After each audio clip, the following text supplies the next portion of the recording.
வணக்கம் மக்களே, இன்றைக்கி ஒரு அன்பாக்சிங் பேக்கிங் வீடியோ தான். எனக்கு வந்து ஊர்லேருந்து வந்தது தான் பார்க்க போகிறீங்க. 3 பேரிக்காய், அப்புறம் நிறைய வேர்க்கடலை, அதுக்கப்புறம் முக்கியமாக 1 லிட்டர் கிட்ட தயிர். எனக்கு 1 லிட்டர் 2 லிட்டர் மேலே இருக்க முடியாது. தயிர் எனக்கு ரொம்ப பிடிக்கும். இப்போ கூட நான் தயிர் குடிச்சிட்டு தான் இருக்கோம். ஆக்சுவலி என்னென்னா, பாப்பாவுக்கு வந்து தயிர் ரொம்ப பிடிக்கும். அதனால் சுமதி அம்மா வந்து செஞ்சு கொடுத்துருந்தாங்க. தேங்க்யூ பாட்டி.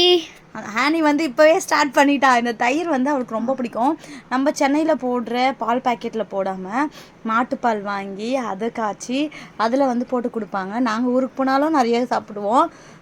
சென்னைக்கு யாராவது வராங்க அப்படின்னாலும் இந்த பார்சல் எங்களுக்கு வந்துடும். பயங்கர ஹாப்பி. அடுத்த ஒரு எவ்வளோ நாளுக்கு தயிரோட ஹானி?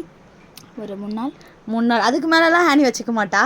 ஏன்னா அதுக்குள்ளே போயிட்டு வந்து தயிர் சாதம், மோர், ஸோ இப்படியே ஓடிடும். Thank you so much. தேங்க்ஸ் பாட்டி.